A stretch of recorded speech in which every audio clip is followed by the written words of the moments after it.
Spain with a 1-0 victory. Yazabal's goal in the 14th minute proving to be the difference between the two sides. Frank Leboeuf and Alejandro Moreno was watching this for us. Frank, our producer sent me a message just before we started saying, don't be too negative. Go on then. Good luck. All right, I'll try. A very good victory from Spain. Do we have to keep on lying to our viewers or what? I was really appalled with the game that I watched. You know, I don't expect too much from Switzerland. It's a small country and they're doing great. You know, they've been troubled to Spain in 2010 for the first game of the World Cup. They've been troubled to France also, and they fight very hard. But let's talk about Spain. What they lost in couple of years. Okay. I think Alba, Carvajal, Thiago Alcantara, maybe Isco or Vasquez didn't play. I don't know if they're going to play again.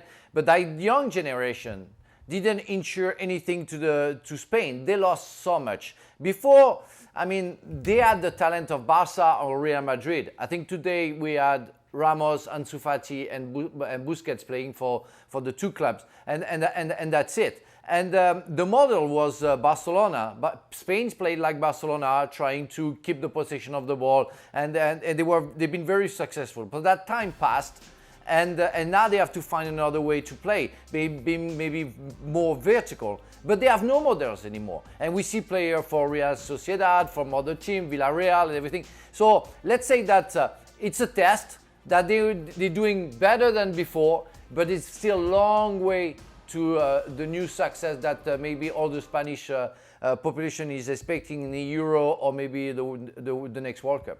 That was Frank's positive spin on it. Ali? Well, for all the possession that Spain had, it wasn't up until Switzerland thought that they were Spain circa 2010 and they want to play out of the bag with pressure on top of them, and Jan Sommer makes a bad pass and Granit Xhaka slips, and then on the turn Oyarzabal scores a goal. And it's 1-0. And that was really, when you think about the opportunities in the first half, that was it. There may have been a header by Ferran Torres and not much else. Second half comes around, it was more of the same.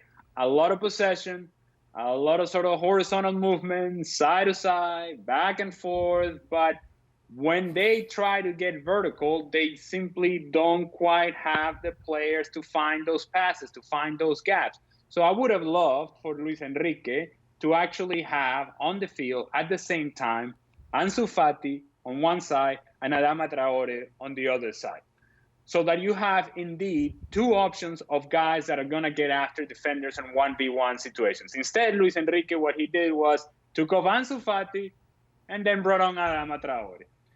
That doesn't quite do it for me, because I'm thinking that you need those two options. You need that threat of Ansu Fati, because he's always going to get in behind. He's always going to challenge the defender. And then you have the physical phenomenon that is Adama Traore coming at you. Imagine if you're Ricardo Rodriguez defensively for Switzerland, and the last 30, 40 minutes that Traore was on the field, and he's coming at you every single time.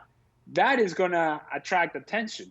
And so what it does is that if indeed you push numbers defensively towards Traore's side, then that leaves Ansu Fati open on the other side. And as the ball gets switched over, that's when mistakes start to happen defensively from Switzerland. And maybe that's when the underneath players, Mikel Merino, Sergio Busquets, Oyarzabal, whoever may be, maybe they find the gaps there to then find the passes forward.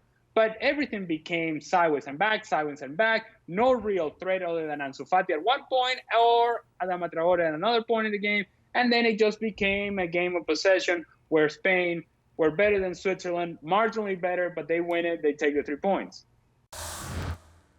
Thanks so much for watching ESPN on YouTube. And for more sports highlights and analysis, be sure to download the ESPN app. And for premium content and live streaming, subscribe to ESPN Plus.